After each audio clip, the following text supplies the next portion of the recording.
I know it looks cold right now, but this place is normally poppin'. We're at Diamondback Brewing Company, and this place is just so fun to be. Whether you're coming for a beer and a pizza with friends, just want to hang out on the patio, it's definitely a spot you need to check out. So let's go meet the owner.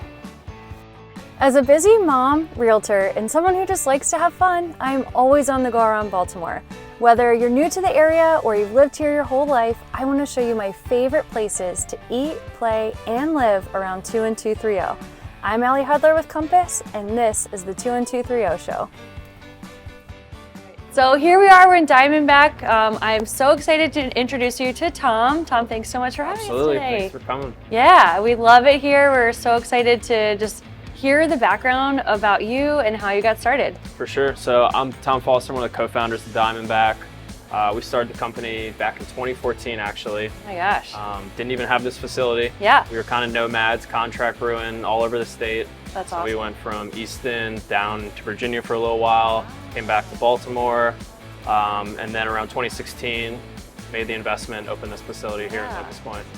I can't believe it's been that long already. Yeah, it's hard to believe. That's We were great. just talking about it's like 11 years now. Yeah, that's incredible. Yep. Wow. Well, good for you Thank to you. be open this long, and We're still here. still here, and we'll continue matters. hopefully to be here for a long time. Yep. So, how did you get started originally? Like, tell us, all the Me and details. my business partners went to University of Maryland. Okay. And we just homebrew on the stove, basically. Cool. So we'd wake up on a Sunday, line the pots up and brew a batch of beer. Yeah. And then we'd go out, give it out to friends and stuff and get some feedback on it. And kind of just snowballed into a business. None of us really knew what we wanted to do with our lives and cool. liked brewing beer. So at the time, there were not a ton of breweries in Baltimore, believe it or not. And so we kind of saw an opportunity where if we could get in early, build the foundation, could give us some good runway for the future. That is so cool. Yep. Oh, Inky's leaving us. Yeah.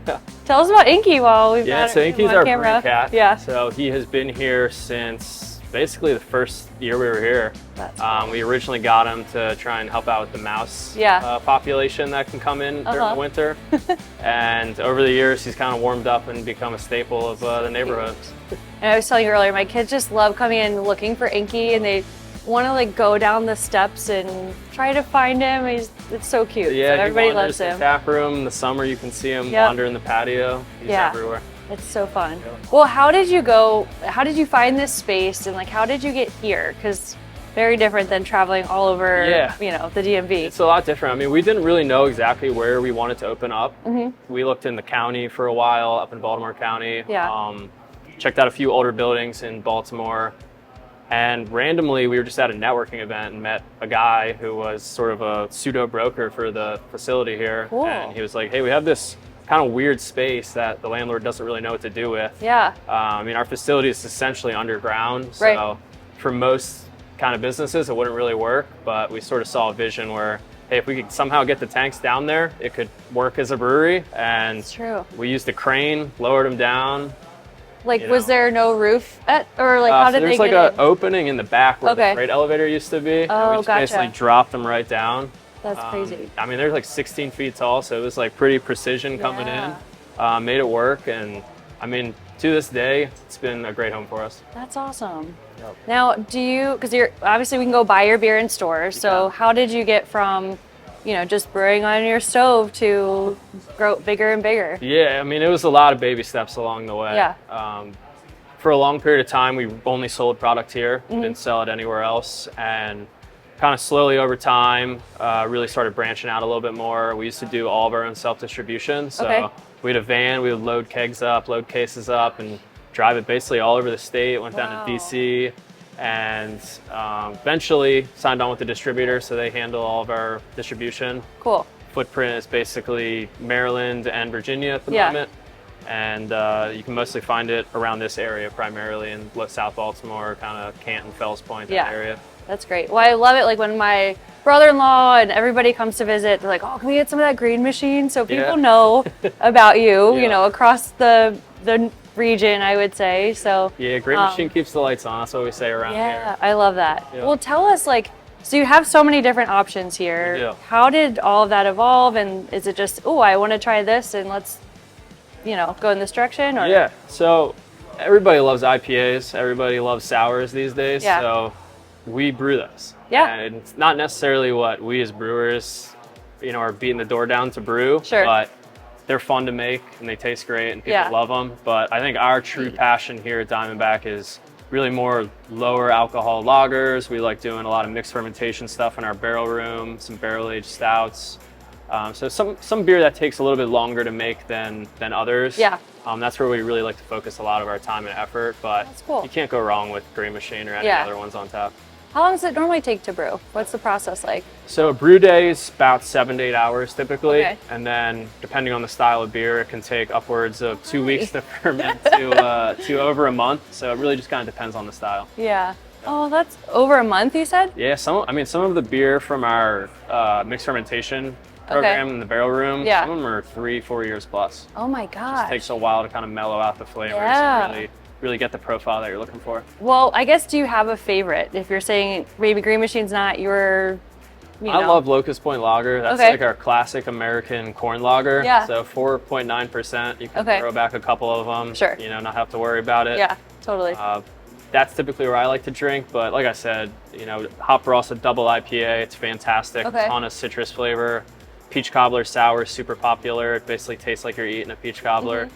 So it's fun to just experiment and just get those different flavor profiles on the draft list for everybody to try. Yeah, I love it. Well, besides your beer, you didn't have pizza before, but now you do. And the pizza's great. Yeah, thank you. So how did that all come about? Because I think early on you had a charcuterie board, like very simple you stuff. did your research. No, I just remember from coming here. Yeah, so we were kind of going back and forth on what we wanted our food program to be. Yeah. And we were like, all right, let's try pizza.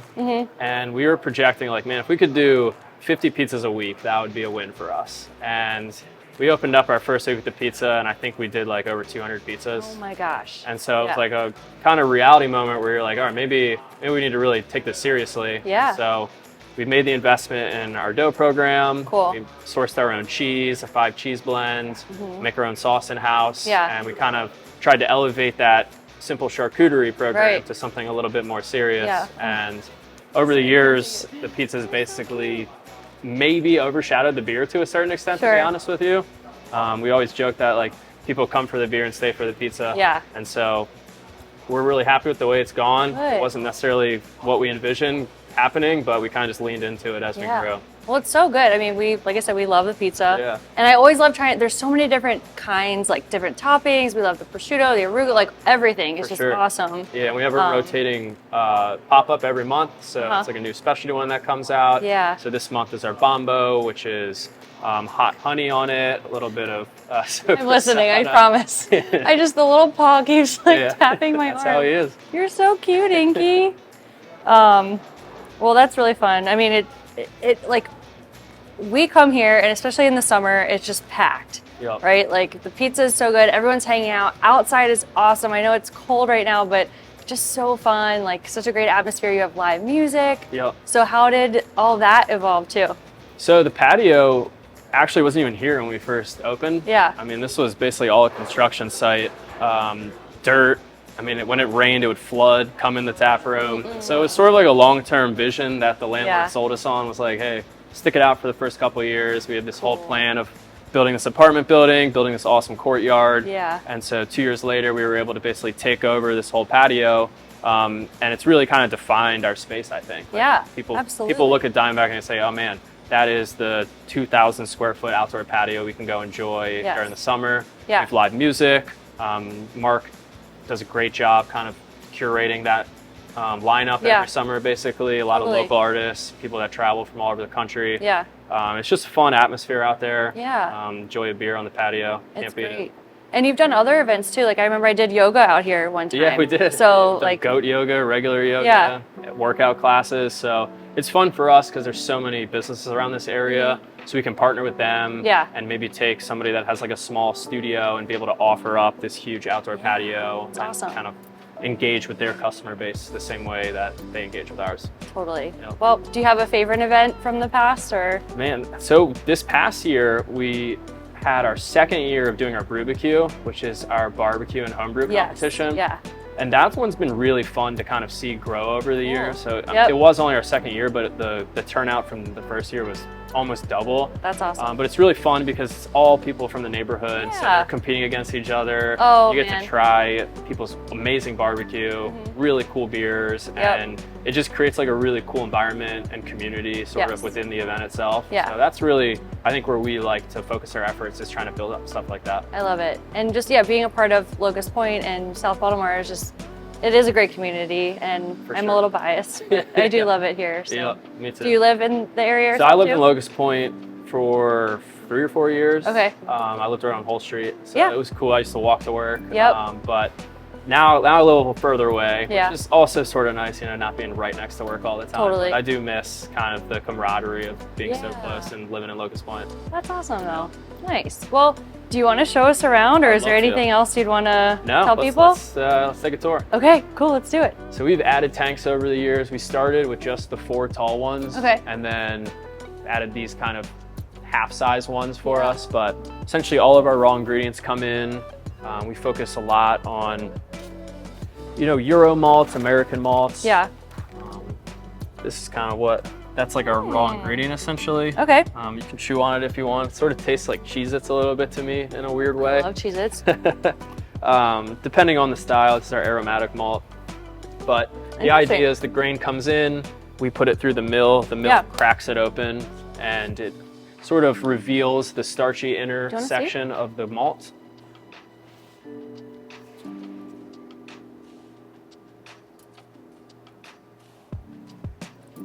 Malt then makes its way up through our auger here and eventually ends up in our mash tun.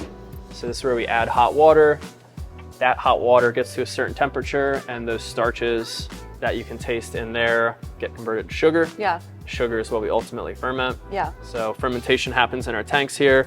You can kind of take a little peek here. You see CO2 bubbling out of there. That's just the yeast converting that sugar into carbon dioxide and alcohol, essentially. So, like I said, this is an IPA. It takes about 2 weeks to make, so it's probably the fastest turnaround we really have on production. Okay. Whereas the Locust Point Lager, those end up in our horizontal lager tanks right there, and they condition for about another month to 2 months. So that can be a pretty lengthy process. Yeah. So you got to kind of stagger your production to make sure you have that in the pipeline. Right. Yeah. How do you plan for all that? Just over time, you understand what you've sold, I mean, we definitely were not perfect all the time. Of course. But over the years, we've sort of dialed in what our velocity is. We sort of know how much beer the tap room's going to kick at a given time. Yeah. And then we just kind of build it out that way make sure that we can get it to this facility. We have a new facility in Timonium that we opened. Oh, wait, I've been there. You came by? I actually was there. Yeah, I was meeting someone for coffee. Hell yeah. And she was like, oh yeah, we're going to Diamondback. And I was like, what? There's another location? Yeah. It was a cute spot because it's Diamondback with the we have a coffee cafe. shop. My buddy who owns Abley Farms Coffee. It was awesome. Thank you. Yes, I'm I glad you had a definitely, good time. I was happy to go. That's awesome. Yeah. So anyway, but yeah, continue. so after the fermentation, it goes into either the bright tanks or, like I said, the horizontal lager tanks. Yeah. Bright tanks just where we package off of.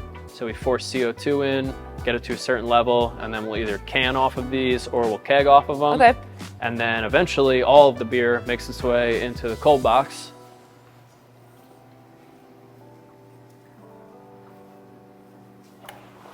Which is where we store all of our kegs, all of our canned products.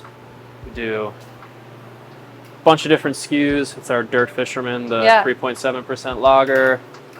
We've got a black IPA that we're currently doing. And then can never be without Green Machine. So we always have usually about 100 cases or so sitting in the cold box ready to go. Nice. Good stuff. But yeah, that's the long and short of this production area. If you guys want, I can take you over and show you the barrel room too, which is like a kind of different side of the business that not everybody gets to see. Yeah. This side of the business is a lot of what we call mixed fermentation. So it's a lot of wild yeast, some bacteria cultures that we use to ferment. And you sort of need them to be separated because we don't want any of these microbes infecting any of the other beer downstairs. Okay. So we're trying to rack our brains for how we could possibly make this happen. Cool. And as you'll see when we get in the space, we basically just drilled pipes through the wall. So we can use the brew system downstairs and then just send it up here through those stainless steel pipes. And so we have, Oh, awesome. you know, And probably, it smells really cool too. yeah, close to 50 barrels in here, I would say at the Wow. moment. So everything on that side of the room is our mixed fermentation. Okay. And everything on this side of the room is like stouts. Yeah. These are all bourbon and whiskey barrels. We actually Yeah. just emptied a bunch of these yesterday. Okay. So you can see like these still have the bungs on them. Yeah. These ones don't. So essentially when we're going to take the product out of it, pop the bung off, and we have a piece of equipment that goes in, we just Like push CO2 in and just Yeah. shoots the beer out, and we just send it right back downstairs. So That's it's just so a awesome. easy way to keep everything separate. Yeah. That way we don't have to worry about anything going wrong downstairs. I'm just fascinated by how you went from doing it on your stove to this whole production. Yeah. How did you learn? Of trial and error. Yeah. To be honest with you. I mean, we had a lot of great people come through here to help us out too. Okay. We had a buddy who helped us open this place, and he's gone on to do a ton of awesome, Yeah. amazing things. Nice. And Dave, my brewer's been here basically since we started. So Okay. it's been great to be able to have a pretty consistent team Yeah. over 11 years. That's a pretty tough thing to great. achieve, and we're super fortunate for that. That's good. Yeah. That makes a huge difference. Yeah, Like absolutely. enjoying who you work with. How many people do you have on staff or that you hire? So between both our concepts now, I'd say probably close to 40 to 50. A lot of it part-time, Yeah. but still it's a great team. Yeah. We're always looking to add great quality talent. Stuff. And All right, you're hiring. yeah, if anybody wants to make pizza, you want to Yeah. learn how to make beer, you know, just pop in. That's We'll figure awesome. something out. Nice. Yep. Cool. Well, I see the darts. I've been seeing the signs as we come in. Yep. And sitting outside, I've seen people. I'm like, what are they doing coming in that door right Yep. there? So now I know this is here. This is our dart league. Now it is on Thursday evenings, Okay. 6 to 9 o'clock. So tonight actually. Cool. We have 3 boards set up now, Yeah. and I think we're planning on adding another one outside this summer just for fun. Oh, Probably awesome. won't participate in the actual league portion of it, Yeah. but yeah, we're always trying to basically activate any space we can get great. and just try and do fun things. We have like game nights, Yeah, darts, basically anything. Is this your office here? Yes, some days. Sometimes when you need a little peace and quiet, you Yeah. can sneak back here in the barrel room. Totally. Yeah. Well, this is awesome. Kudos to you for just creating this and Yeah, thank you. having it all come to I'm life. glad to show it to everybody. I mean, this is not necessarily something that we can get every customer back to. Sure. So it's really fun to be able to showcase it in something Yeah. like this and show it off. Totally. Well, I guess if you want to come back here, come join Darts on And Thursdays. you can join Darts on Thursdays, So- or honestly, if anybody ever wants to just poke around back Yeah. here, they can just like shoot us an email and just say, I'd love to take a tour and learn more about the barrel room. We're always happy to take Yeah. people back here. That's really neat. Yeah. Well, thank you for bringing Absolutely. us. This is really cool. Cool. Do you want to go look at the pizzas? Yeah. I'm gonna walk you through making one of our margarita pizzas. It's one of our Okay. most popular pizzas. Yay, thank you. So we start out with our fresh dough. Toss in a little bit of flour. Yep. Get it down onto the table and press out any air bubbles. Nice. How did you start making pizzas? Well, I started here bartending, but Yeah. we kind of like everybody on the staff to know a little bit of everything. Sure. So once I came in more of like a managerial role, I wanted to make sure I got enough experience in the kitchen to be able to like effectively manage folks who are in the kitchen. Totally. And it's not the most difficult process in the world. It's not like we're managing grills and fryers and stuff, Yeah. but I do think we make a pretty fantastic pizza. Absolutely. All right, so dough's rolled out. I'm gonna Nice. take it over here to our topping station. Cool. Margarita is very simple. I'm just gonna give our house-made red sauce. Spread that out a bit. Beautiful. House made. All right. Yeah, yep. Secret recipe? Anything? Somewhat secret. I mean, Yeah. you could probably guess if you listen to the ingredients long enough, but Yeah. we do San Marzano tomatoes and then a bunch of spices and, you know, fresh Yeah. garlic and things. Nice. Margarita pizza is going to get just fresh mozzarella. I'll kind of Yum. spread that around. Tell us about the other pizzas while you're at it. For sure, yeah. So we've got a classic pizza menu that covers basically everything you'd imagine from pizzas. So cheese pizza, pepperoni pizza. We have a basil pesto pizza with Yeah. prosciutto and onion. So good. Vegan pizza, gluten-free pizza. Okay. And then we also nice. have a specialty menu that actually changes out every single month. So one specialty pizza that's just available for the month. We've done a lot of crazy stuff. We've done like our version of a, McDonald's double cheeseburger pizza. We've done a Mexican street corn pizza. The pizza this month is called the Bombo. It's a red sauce, 5 cheese blend, honey goat cheese, sopressata, and then finished off with chili flakes. It's really, sounds we bring that one amazing. back every year. It's a popular one. Nice. That sounds really, really good.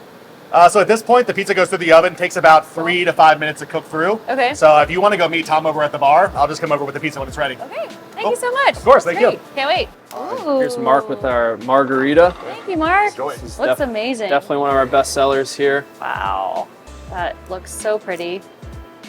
Let's dig Are you in. going to eat with me? Yeah, let's Okay, do it. cool. Thank you. This looks so good. Yeah, nice crust on there. Like it's pie. Cheers. Cheers. Thank you.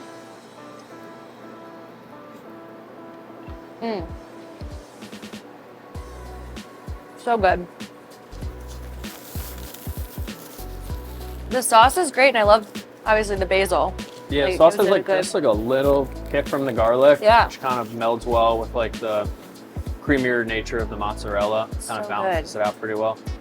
Yeah, come in, get the pizza, guys. Yeah, come on in. So good.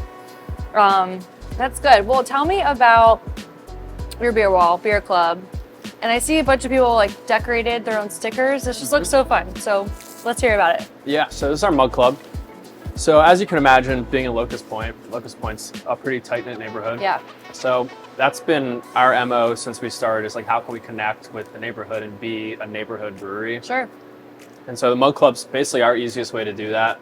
So you come in, you can sign up. We usually do renewals about the end of the year, so usually the first month of the new year. You can sign up. It's $100 for a new membership, $50 to renew. You get your own custom mug. We engrave them. You get your number on it. You come in, you ask for your mug, tell them what number you are. After a while, most of the bartenders know who you are Sorry, anyway. go on. Yeah. You get 20-ounce pours. You get discounts on merch. You get discounted pint prices. Weekdays, discounts on to-go beer. Nice. Honestly, you get discounts on basically everything. Yeah. Pizza. Yeah. It's a great membership. It's a super good deal. I mean, if you come in at least like twice a month, you're probably getting your money back Yeah. pretty easily. I feel like we're here after like baseball games. Yep. Just random meetups like after Yeah. school and stuff with friends. So I mean, it's fun. We'll see people just literally pop in for Yeah. 10 minutes and they just grab a pint and they're on their Cool. way. Good for It's them. a cool environment. love it. That is so fun. Yep. Yeah, I see like O's, like it's really cool to see all the stickers and Yeah, stuff. and people customize them any way you want. You want to Yeah. put stickers on it, you etch it yourself, do whatever you want. It's your mug. Yeah. If you leave the membership, you get to take it with you. That's really cool. Nice. Well, is there anything else that you'd want people to know about Diamondback? No, I'd just say come in and give us a try. Yeah. I mean, we like to boast about our food and pizza, but really it's just the experience itself. Just Totally. having a good time in the neighborhood. Yeah. So come on out. Love it. Okay, well, what's your address? How do they find you? Because you're tucked back a little bit. We are. So It's a someone little might hard to not find. know. So we're in McHenry Row here in Locust Point. It's 1215 East Fort Avenue. We're on the other side of the Banner Building. Look for the Kiddie Academy and just go a little further. Yeah. We're open every day except Monday. Okay. You can find us. Best spot I would say is Instagram at DBC Beer or our website diamondbackbeer.com. Cool. Awesome. Nice. Well, you heard the man. Come in, give them a try. Everything's so good. Come check it out and hope to see you guys soon. Yep. So thank you so much, Tom. Thank you guys. See ya.